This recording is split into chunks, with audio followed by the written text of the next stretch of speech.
forming this huge array, we're able to pretty much instantaneously transform detected laser point positions. So if the laser point appears here, we'll instantly be able to transform that point into the larger screen coordinate area, which is what we need to do for our next section, which is using now. So first we're going to talk about how we detect the laser. Now, once the region of interest has been found, as some are just explained in the calibration, we have to actually find the laser point on the screen. And what we have is a screen, a 640 by 480 image. So every 3 pixels of the image are scanned. This is compromising speed and accuracy. We could do every pixel of the image, but it'll slow down the whole process. Every one of these pixels has a calculated brightness value given by this weighted average over here.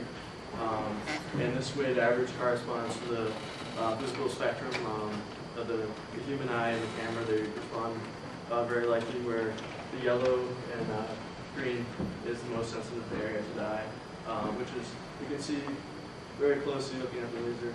The very center of the laser point is white, and that's what when we scan our image, that's what we're ultimately looking for. Okay. Explain before, this is the weighted formula is from an RGB calculation converting from RGB coordinates color system to YIQ. The YIQ is important because it separates the image's intensity information from its color information.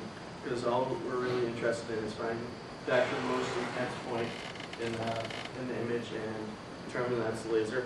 When we scan through the image, it searches through the whole entire image before actually determining what is the actual laser point. And in addition to, say there's no laser on the screen, we don't want to find the brightest point in this image. So we have a threshold value that has been determined through experimentation. And if it meets the condition of it's the brightest pixel in the image and it's greater than this threshold value, then it's determined to be the laser point. And the position of the laser point, which is detected, is handed onto our mouse cursor section of our code. And that's what corresponds to the actual mouse cursor being able to actually follow this position of the laser point. And also, we also have the previous position of the laser point being stored for mouse clicking gestures. And this one. And we have the user interface here. The user interface, the first one is when the software is running, you will appear as a icon in the system tree.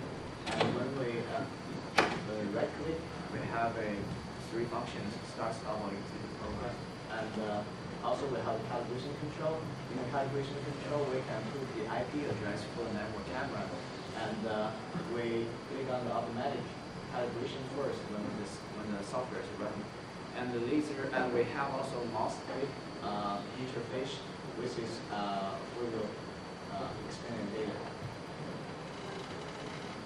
The mouse driver. So the mouse driver is to ensure that the mouse will follow the cursor on the projector screen when we run the program.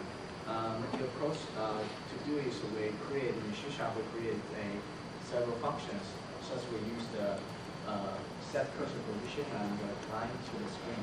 Set cursor position is to basically we assign 2 variables, x, a, and b, which is representing x, y axis pixels, and then we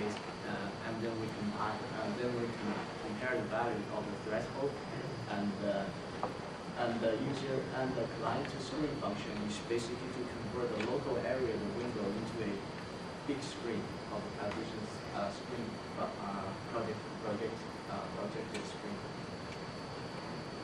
And this is a mouse click. The mouse click, we set up a timer. We basically make a timer in order to identify which one is the left click, right click, and double click. Left click is basically a sequence of on, off, on, but the time has to be short.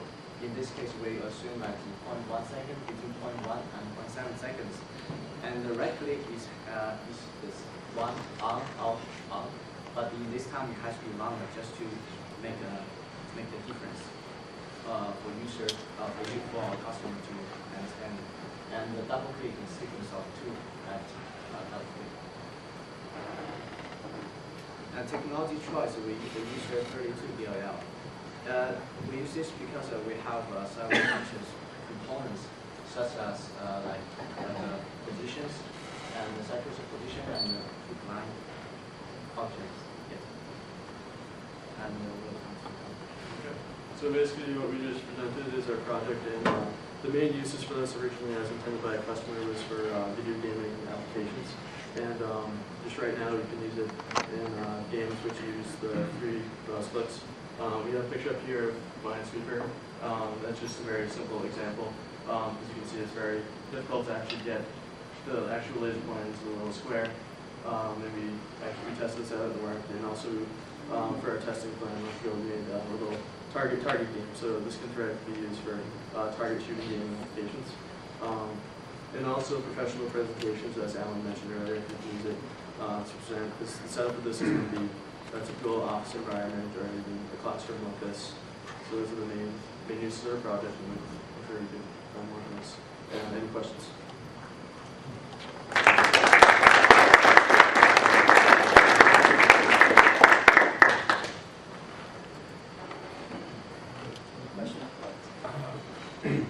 You mentioned that devices exist on the market that have similar functionality. It requires some hardware. Yeah. But you require a camera. So you need additional hardware, which is not inexpensive. This camera runs you probably about $300. Now, so this is just a philosophical question. You use a network camera. Why do you need a network camera? The camera, the Access 206 network camera is basically the camera provided to us by our customer. It's basically the one that you want us to use. But you can use it in USB Yes, mode too. if you want to use like a regular webcam, that can be used as well. So the idea is that in a gaming environment or in a classroom, you would already have a camera for some other functionality, and you could use it for this particular your functionality. Yes, our precise project used the Access 206, yeah, like we said, because our customer requested it. However, the basic code and pretty much all the concepts involved could just as easily be translated to any sort of camera. Does it work? Did you try it? But we haven't actually interfaced with anything other. Well, we've interfaced it with other network cameras. A webcam will be a slightly different deal since those don't typically save single images and we would need to interpret a stream. But that's just a matter of building an interface. But did you interface with this Access 206 specifically? Yes. The code that we have interfaces with the Access 206 because we need to know its precise protocol for how does it. I understand, but did you have the camera? Did you work with the camera? Yes. Oh, yes. I'm sorry. Yes, we did. Yes. So what I cannot believe is because I work with those cameras. I work Yes. with 4.7s, and packet losses are such that you never get all the frames. You have such drops of frames, even on wired network, even on the one you get a switch. That's what I'm finding right now. Yes. So your experience was that you could connect to a switch, go over one hop, Yeah. and you didn't have packet losses. You had all string frame after frame. Not entirely. We did not achieve. There was some packet loss, but it wasn't so much so that it severely hindered the operation of the product. We were down about. It operated around 25 frames per second on average. When there was a lot of network congestion, it got as low as 15. Those instances were fairly rare. But that wasn't a problem that we had to overcome. Was dealing with slow rates.